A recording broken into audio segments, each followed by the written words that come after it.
Do you sometimes need to hear stories that build your confidence, that help you feel like, yes, we are mammals who can feed our babies from our own bodies without difficulty? I know I definitely do. When you are surrounded by stories of struggle and difficulty, it becomes hard to believe that we are mammals who can feed our babies human milk from our own bodies and do it with confidence and happiness. So I'm so happy to share this story today of Mel, a clinical herbalist who really had what I described, and she agreed, as a blissful breastfeeding experience. Let your heart be filled with joy as you hear this story that wasn't totally absent of any struggle at all, but really was the kind of experience I would hope for everyone. Listen out for what she attributed her blissful experience to, because I'm not surprised, and I think you won't be either. When I began breastfeeding, I was blindsided by how difficult it was. Having known only a handful of people who had ever done it and only seeing it up close a couple of times, I had a huge learning curve.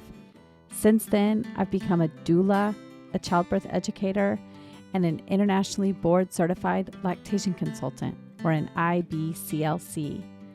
I'm your host, Lo Nigrosh, and I welcome you to the Milk Making Minutes, where we explore the systemic, medical, and cultural barriers that make feeding our babies so difficult, so that you know your baby feeding struggles are not your fault, and your triumphs really are the miracles you feel they are. Hi, I'm Mel. I'm a clinical herbalist. I live in the foothills of Mount Hood. I have one beautiful daughter who's very excited about turning double digits this July. She's a lot of fun. We homeschool her, and we love to play outside and do whatever we can to get outside hiking and enjoying our surroundings and the plants and whatnot. And yeah, I've lived up here for about 15 years now and lived all over the country and started in Germany, and I'm excited to sit here and chat with you. Yay! So great. I've recently been introduced to a few herbalists, one right here in my town. Actually, two, one right here in my town and one not too far away. And it has been so neat to hear about the work that they do and how our work can complement each other. So Very I'm much so. really interested to hear a little more about that as we hear about your story. But before we get into that, I would love to take you way back to before you had your daughter and even as far back as you can remember. And I would love for you to tell me about what your exposure to baby feeding and breastfeeding was, even as a child. Who did you see breastfeeding? Did you see anybody breastfeeding? Did anybody talk about it? Was it a part of your cultural upbringing or not? What an interesting question and a fun one to reflect on. And I can honestly say that it was absolutely not a part of my cultural upbringing. I can't even tell you if my mom breastfed me, which is crazy. You would think I would have had that talk with Wow. her, right? Yeah.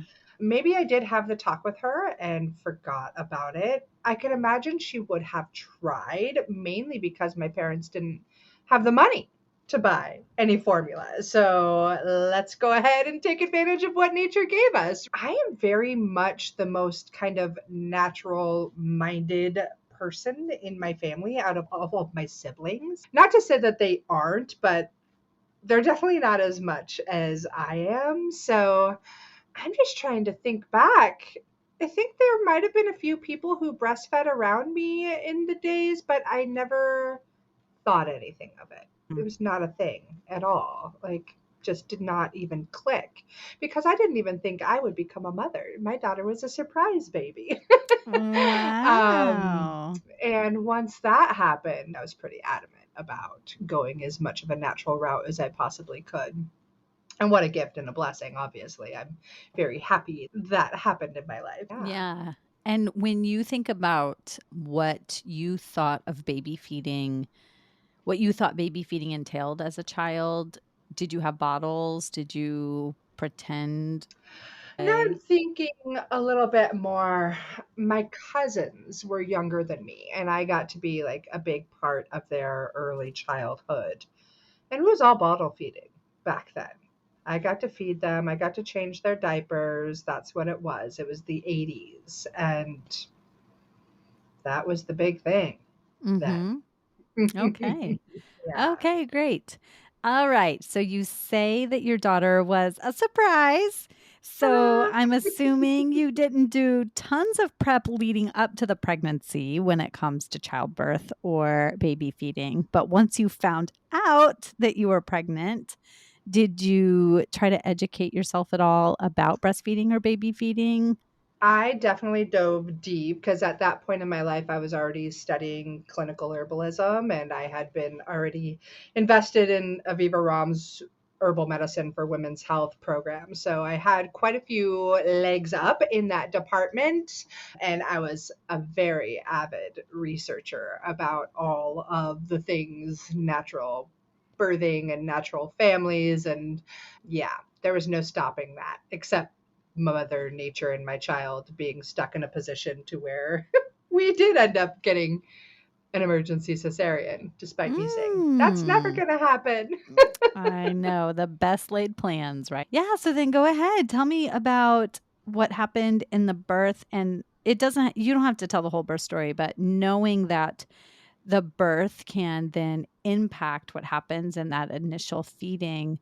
So thinking about the first feeding and then what you think happened preceding that, how you think that could have impacted your first feeding experiences. I would love to hear about that. I think there were a lot of different things that impacted that moment. We labored at home for 26 incredibly beautiful, peaceful, amazing hours before my Mm. midwives were like, it's time to go to the hospital. And I lived in a very rural, I still do live in a very rural area. So it was like a good hour drive to the hospital after 26 hours of this baby's coming, this baby's coming. And I just remember my daughter was stuck in a position like this, so she was not coming out. And So you have your neck up and your chin really up. So making it to where the head is elongated and back, which means there's just so much more head space trying to get through the vaginal canal. and Okay. that space was not happening. Mhm. Thank you for Right. creating the visual on the podcast. Yeah. Yep. So it's so funny because she still sleeps like that to this day, which is So interesting. pretty fascinating. And then we get to the hospital, and my midwife is absolutely amazing. She teaches at the Naturopathic College in Portland, Oregon, very near me. And she knew how important this natural process was to me. So she did take me to somebody that had the lowest cesarean rate in all of our state, a man who should have been retired long ago.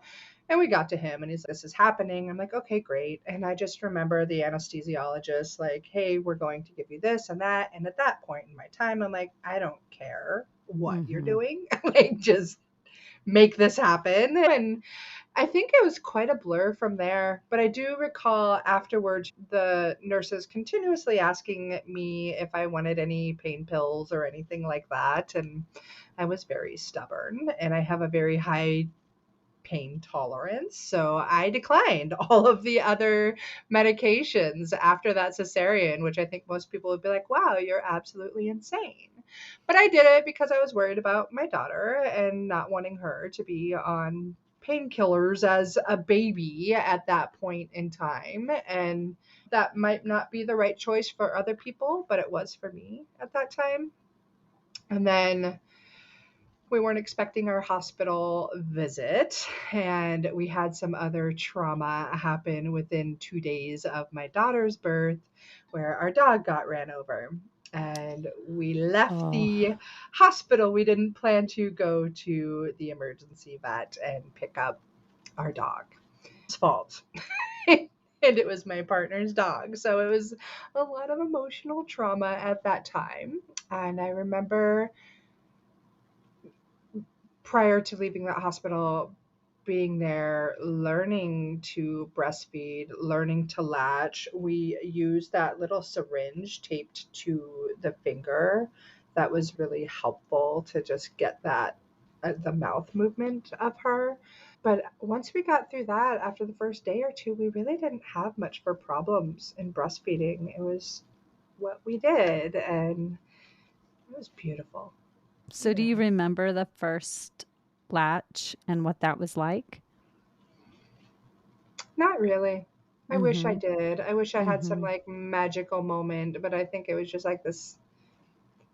I don't know if I built up this huge amount of expectation for it. I just Mhm. knew that this is what we were going to do. I knew it was the best way for me to feed my baby, and we were going to make it work no matter what kind of problems we would run into. So we And did.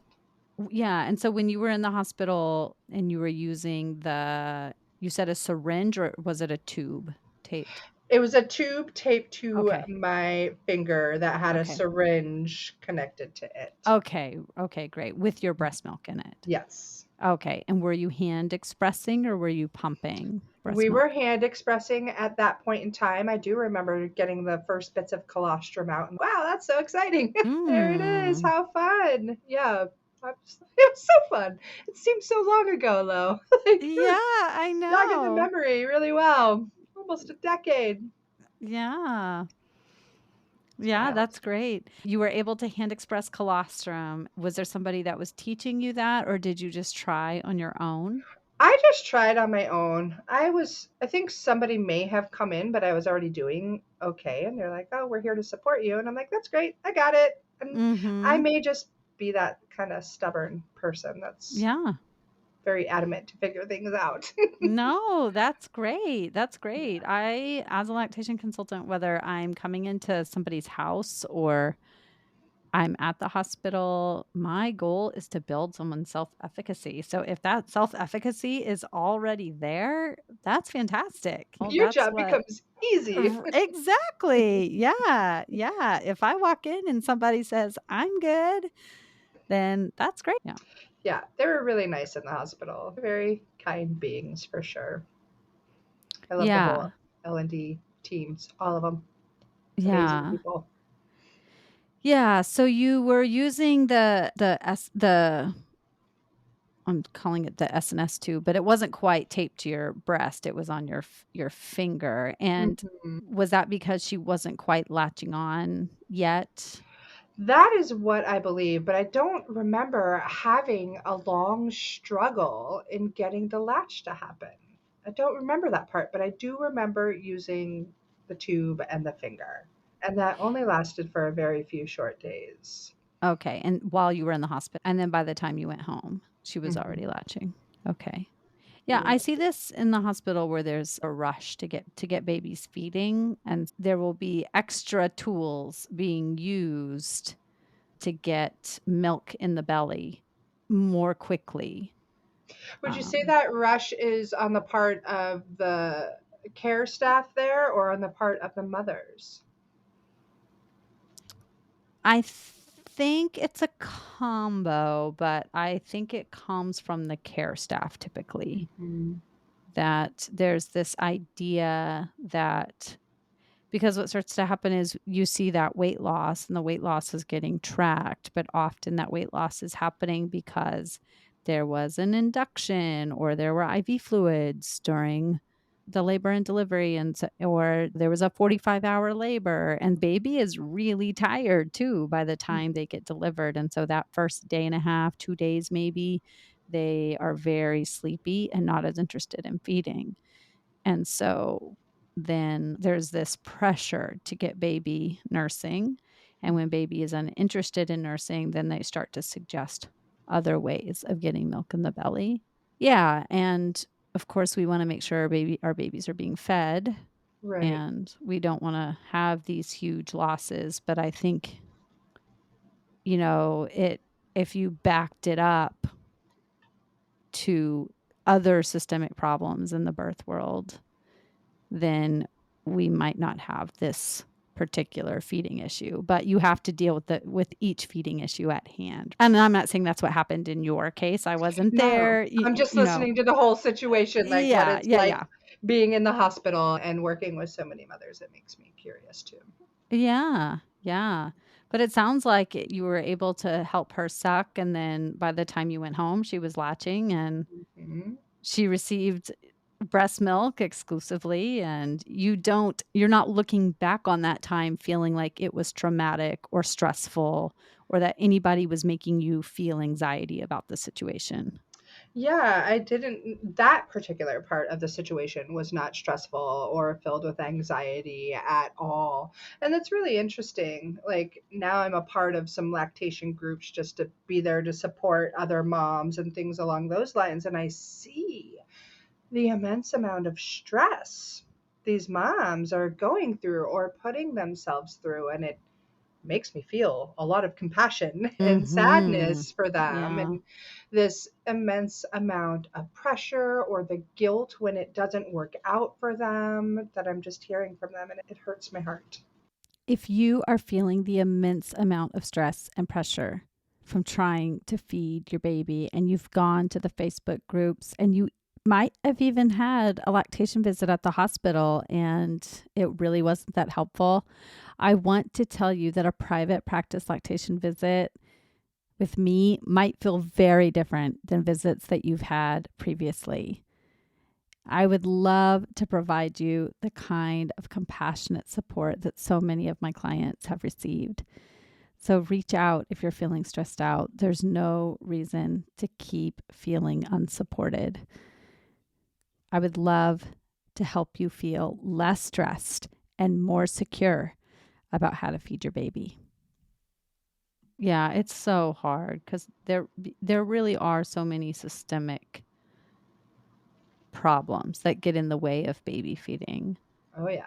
Yeah, And I it's no remember individual's fault. I remember being pretty adamant about, yes, I will breastfeed in public, and no, I'm not using a cover because this is how I feed my baby. And Mhm. I'm not sure if it was just because suddenly I was in the world of being a mother and having a baby that I felt like this was just something that wasn't done very much at that point in time. If it was just this massive awakening of more people being open and accepting to breastfeeding, because there certainly weren't huge lactation groups on social media that were filled with women that were like, I'm not able to do it. Oh my gosh, I feel like a failure. Or I have so much milk. It's insane. What do I do with it? And all of the other variables that are out there.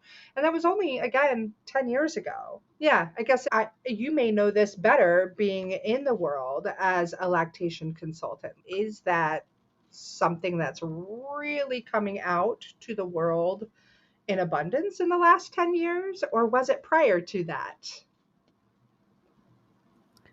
Yeah, so my oldest is will be turning 10 this year too. Mm-hmm. And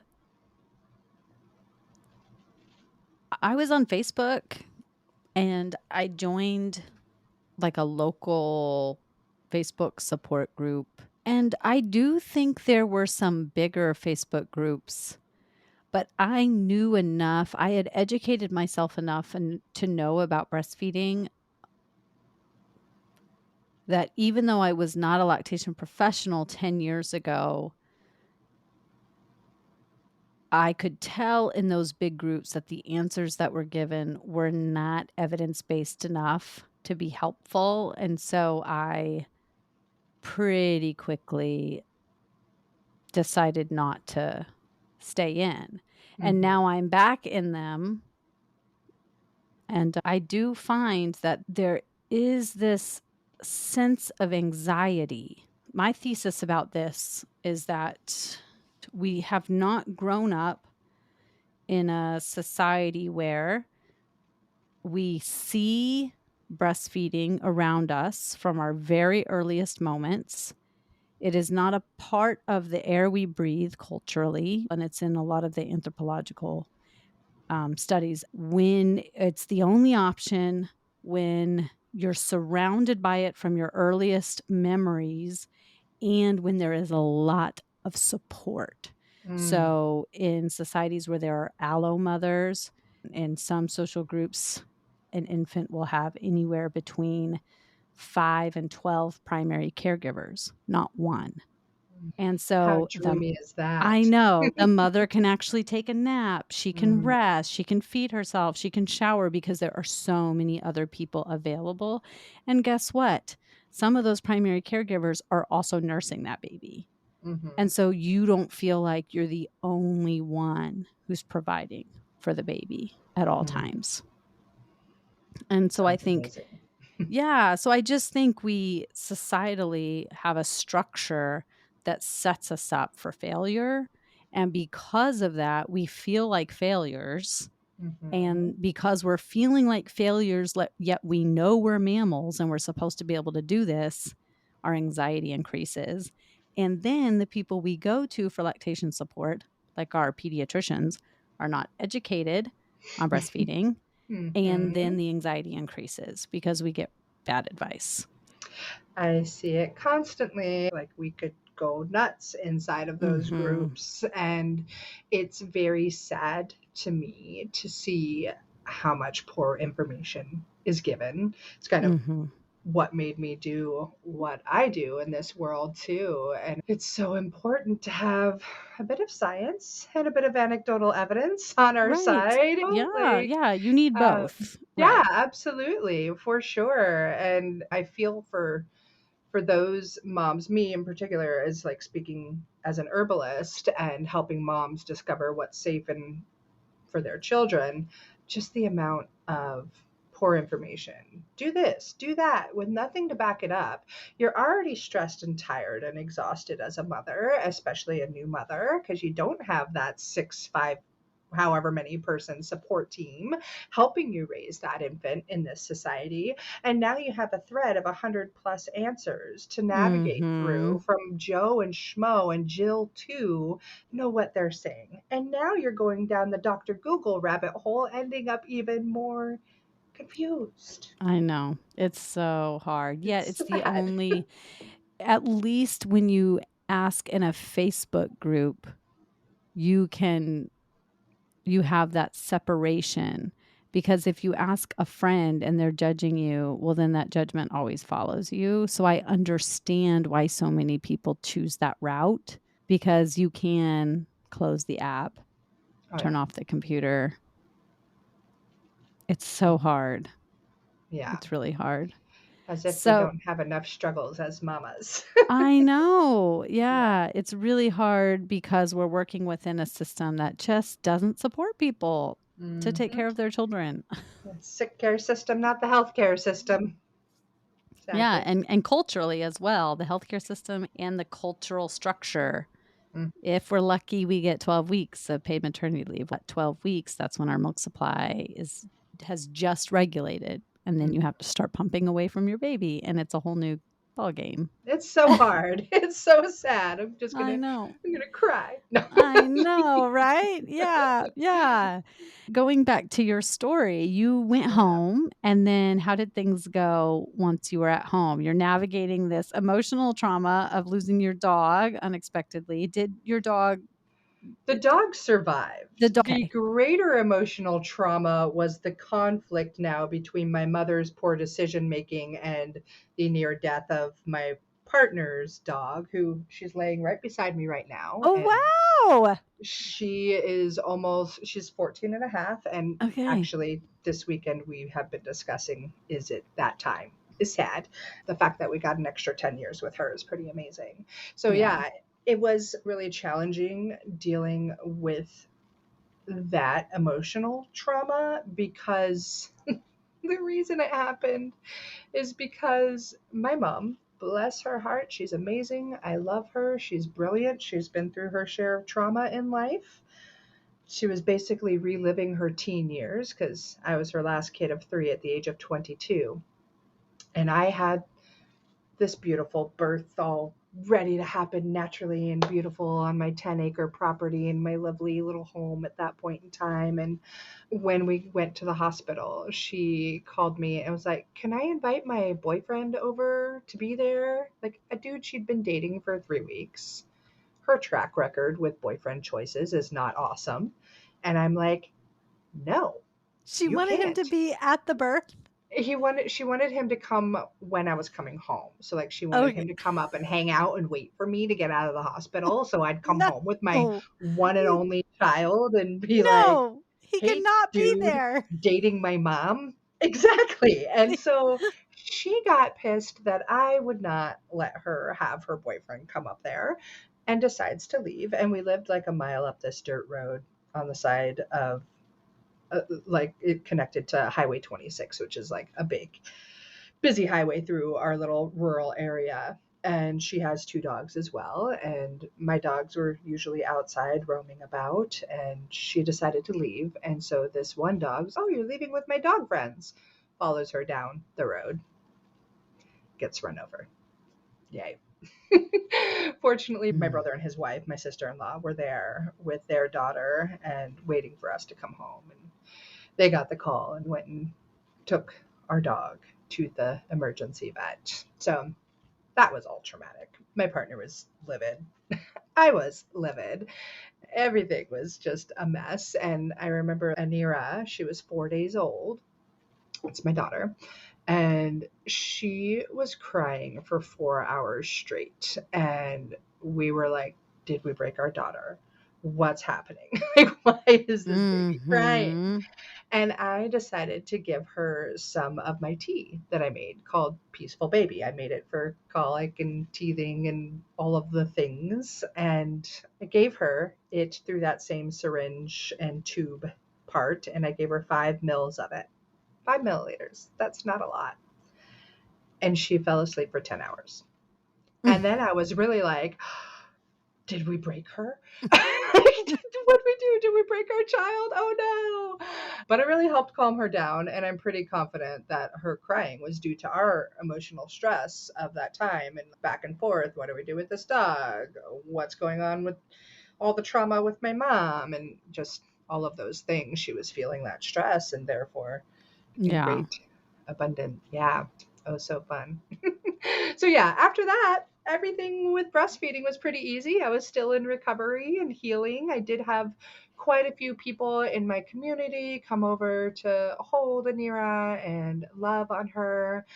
I can look back now and feel like how incredibly supported I was at that point in my life. I did work out of my home with my own business, and so I was able to be there. I didn't have to go back to work for somebody and pump in a locker room or in a bathroom or something so incredibly unintimate as what many moms are faced with today. So I am so grateful for that. I was able to be there for her all the time for her first 3 years of life.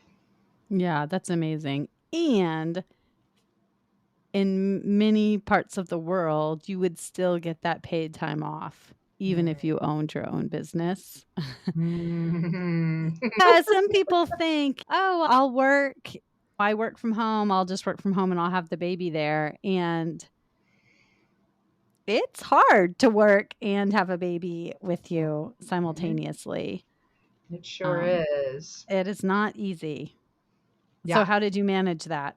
Fortunately, I didn't have to work much from home and I loved what I was doing. So I was formulating and creating herbal products for moms and babies and for other people that wanted a more natural lifestyle. So it was my passion as well. And it just evolved into a little product line business, which I no longer run actually about a year ago. I let go of, which is great for me as well. So I was lucky in that when I did go to farmers markets, she got to come with me and experience that and meet the farmers and taste the fresh food and learn about those kinds of things. And as she grew up in the markets with me and started pouring teas for people at those events or would go into stores and see my product. So she just got to grow up around it. And it was just life. I didn't feel like it was hard. It was what I chose to do.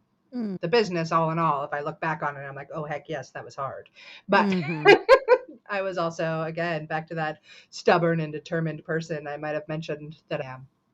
Yeah. Yeah. And did you have any bumps in the road as far as breastfeeding? Did you encounter any thrush or any mastitis or anything that along the way? And how did you deal with anything like that?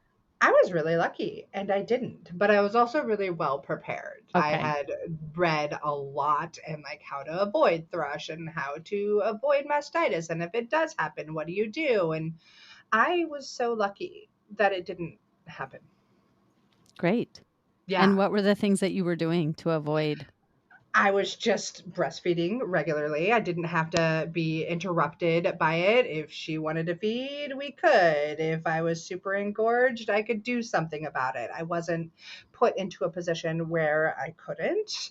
Trying to think specifically what else I did to avoid it. I think maybe I was just more prepared to handle it with herbs. And gosh, it's been so long. It's not at all on the top of my mind right now. The cabbage and the mastitis, I remember that one very clearly. Mhm. But I never had to use it.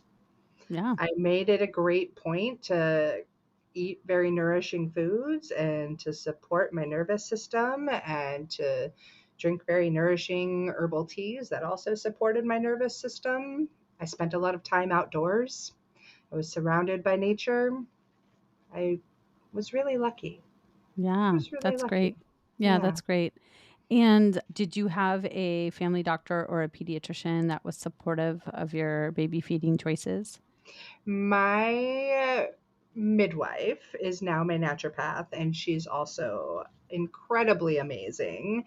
She was so fun, and I had been going through clinical herbal school right before I had met her. So they were incredibly supportive and wonderful. And I would watch all of her interns come through because she also taught at the Naturopathic College in Portland, Oregon, and watch them on their learning journeys. And she would always set me up for our interviews, our appointments. That's the Mhm. word. Would always be like she'd be so excited to have her interns there because she knew I was a wide open book for the interns to learn from and with. And yeah, she's unbelievably supportive to the point that I remember when my daughter was about 2, she got sick, which didn't happen often. And I remember calling my naturopath going, "Oh no, my baby's sick. What do I do?" And my naturopath was like, "Mel, why are you calling me?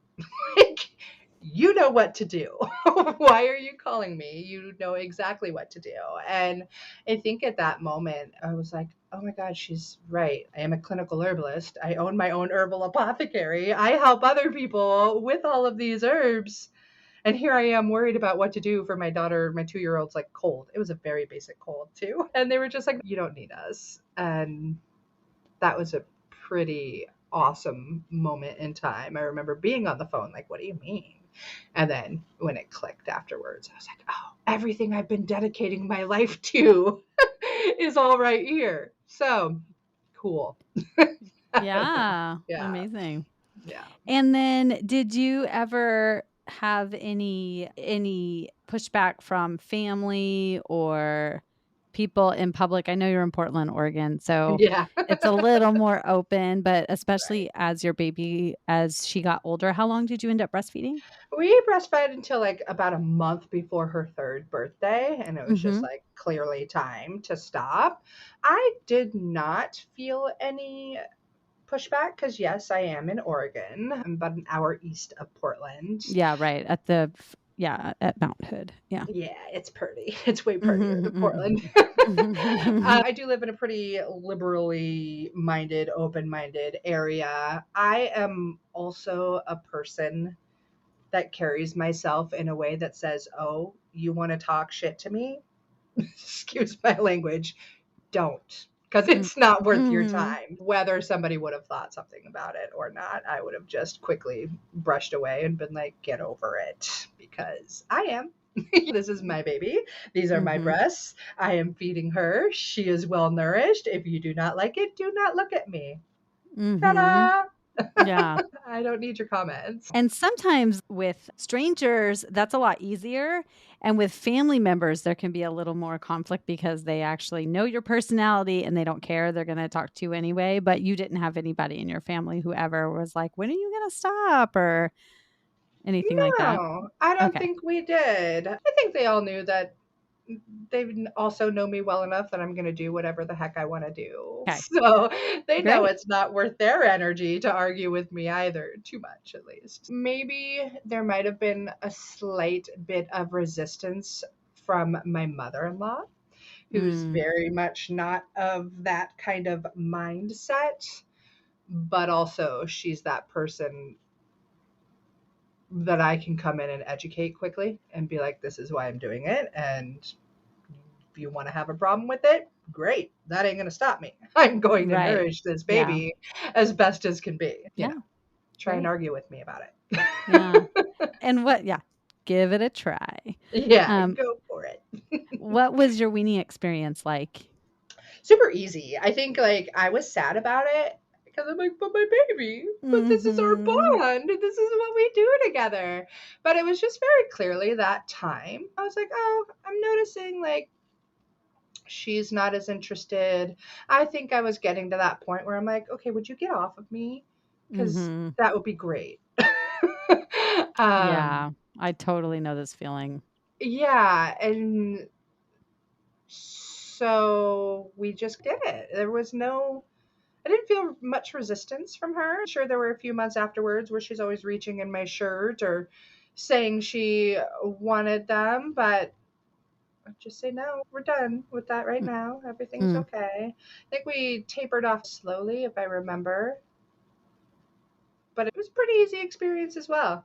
I'm feeling mhm. so lucky with all of your questions. I'm like, man, I really had it easy. What is great is this the Milk Making Minutes is all about sharing the struggles and the triumphs. Mhm. And sometimes there's a lot of struggles. So it's really nice to have these stories where somebody says, you know what? No, it really was really easy from the beginning because that brings some hope.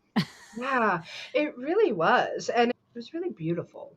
And I can really look back and think about how much support I did have, which was far more than most women in our country, you know? Yeah, talk about that a little bit. How did that support impact you? And what were the ways that the support really allowed you to be able to breastfeed? I think in just knowing that friends were there, like they were just friends of me and my partner who wanted to be a part of this child's world because they loved and cared about us. And they would come in and hold the baby if I wanted a shower. They would just play with her, though she's always been very resistant to any new adults, always, still is, which is very interesting to see. I just live in a very special community of amazing people that are there to support you for who you are and what you want to do in the world. And I think there might have been some people that may have had a lot of respect for my choices in that department and like, heck yeah, go you, do this. This is amazing. Yeah. When I look back on it and think about it in that way, just knowing that I live in a vortex of fantastic human beings. And Mm. it's changed a lot over the last 10 years. We're definitely being much more inundated with a massive tourist community, which it's always been for tourism, but a lot of the local people aren't able to stay here anymore. But in a nutshell, that community was just strong and there for me. And I was so That's lucky. great.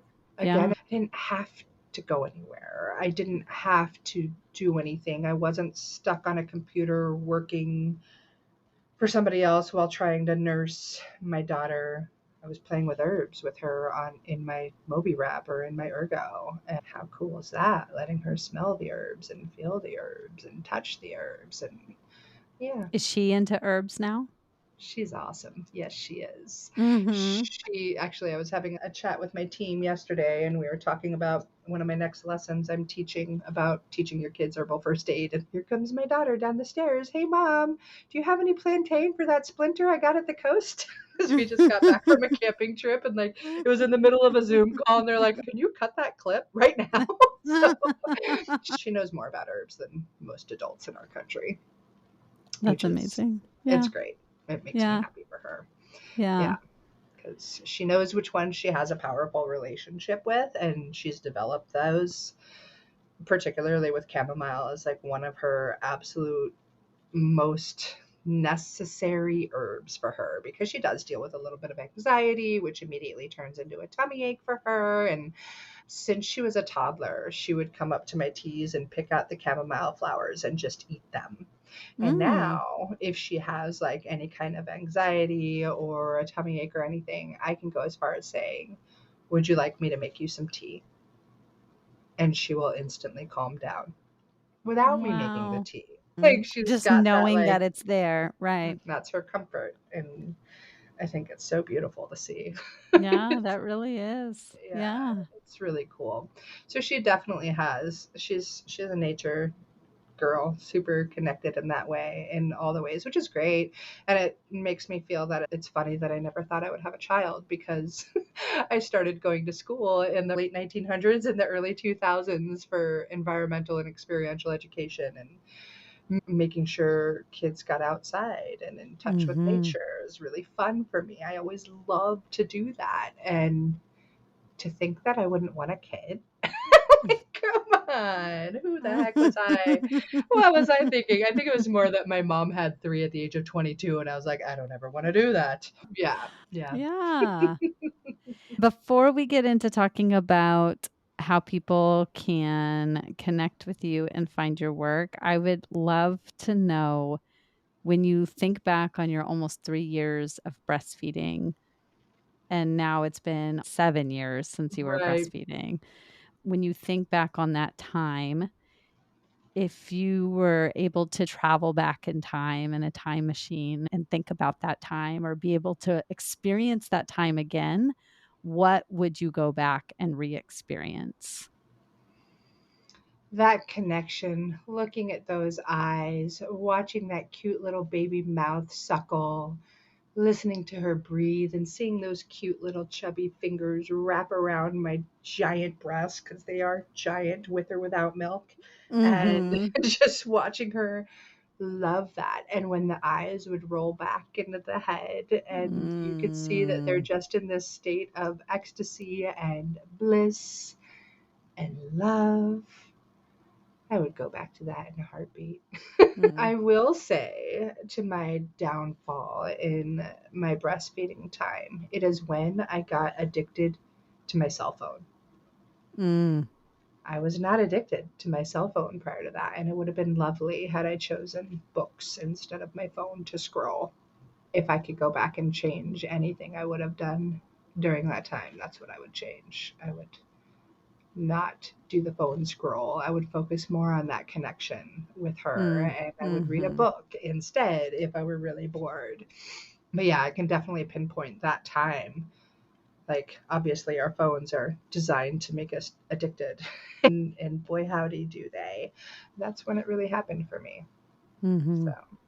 interesting Yeah, to think it's about really that. hard. That's so much time breastfeeding in the middle of the night, and sometimes you feel so alone, and everybody says, "Enjoy every moment," yet sometimes you're just trying to make it through the next moment, and people are trying to make it through the next moment, and sometimes we check out to our own detriment, and so Mhm. finding that balance of doing the things that are actually gonna be for our best long-term health. Did you watch any particular shows while you were breastfeeding? Do you think of a certain show that you watched? No, I'm a terrible show watcher. I definitely spent way too much on time on social media. I Mhm, probably spent a bunch of time researching something herbally related because that's what I do still. mhm. Like, I can't stop researching. Yeah. So I probably back in those days was probably spending too much time looking into how to deal with the FDA and a product line and GMPs and all kinds of weird Mm. things. Unfun things, but very necessary things. Yeah. Okay. So, speaking of that, my listeners are either people who are currently feeding babies or people who support people feeding babies, other IBCLCs, lactation professionals, doulas. So, knowing that those are the people who listen, what do you do that these people can benefit from? I do a lot that you can benefit from. As I stated in the beginning, I'm a clinical herbalist. I host a podcast as well called The Herbalist Path. And I focus on teaching moms how to use plants as medicine in a safe and effective way. So I have a membership that is called Apothecary Mama, and we talk about all the different ailments from pregnancy all the way to emptying the nest, whether we're talking about cankles or varicose veins or sleepless nights in pregnancy, or we're talking about what herbs are safe during breastfeeding and can I give that to my baby, or colic or acne in the teenage years, or all the things, colds and flu. I talk a lot about how the body works and what's going on in the body during those times, different lifestyle choices you could consider that may remedy whatever issue you're facing, and then we talk about what herbs you can turn to as well. So that's a lot of fun. I do biweekly Q&As in there. I invite in guest teachers that are naturopaths and other clinical herbalists and really wise people to teach on whatever particular subject they need to teach on that particular month. So that's a super awesome program filled with lots of recipes. And then I also do a medicine making mamas program, because oftentimes people will love the formulas that I share with them inside of Apothecary Mama, but they get to this point where they're ready to create more, or maybe they want to start making their own formulas, but they want to feel really confident that they are extracting the medicinal properties of the plant in the right way, or using the right solvent, or learning how to make it tasty so their kids will actually take the herbs. That's one of my specialties. Yeah, so I do those kinds of things and I love it. It's a lot of fun. Yeah, Great. Yeah. So I'll have all of that info linked in the show notes so people can just click and go right to it. awesome. And are you on social media too? Oh, yeah. You can find Okay. me on Instagram at The Herbalist Path, TikTok at The Herbalist Path. I'll be getting my YouTube more operational again. I've taken a YouTube break to restructure some processes in the back end, but I'll be getting back on YouTube and teaching more great herbal medicine tips and tricks for mamas. Great. Thank you Yeah. so much for coming to share your, I don't want to say blissful because you never said that word, but Oh, but I do feel it. okay.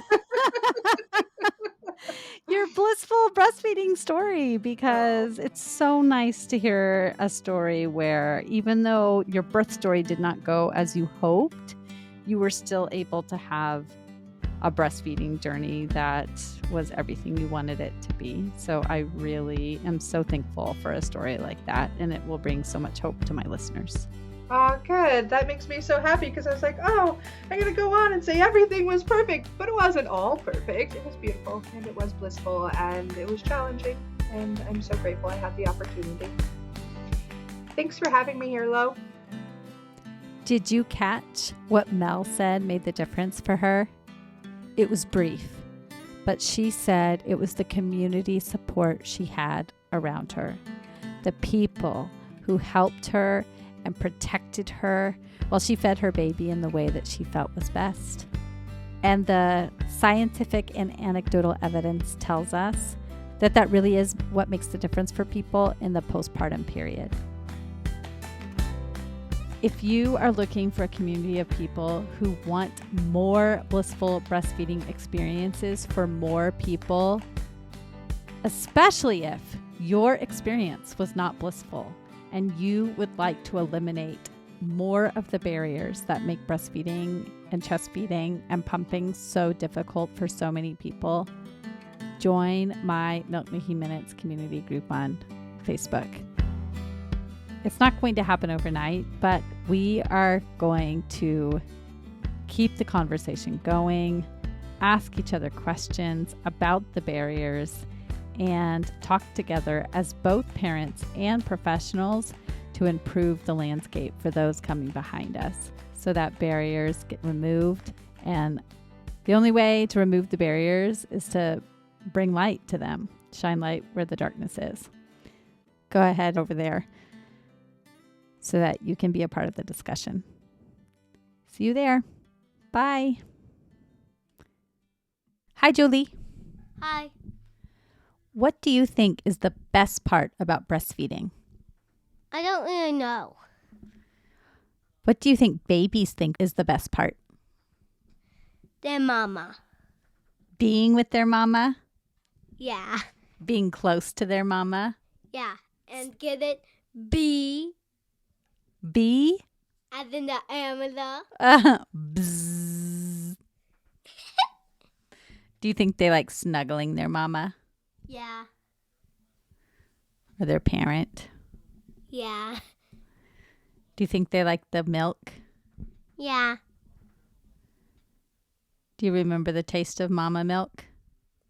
Because of cow's milk, I do. Oh. If it wasn't for cow's milk, I would have forgot. Oh, do you think it tastes the same?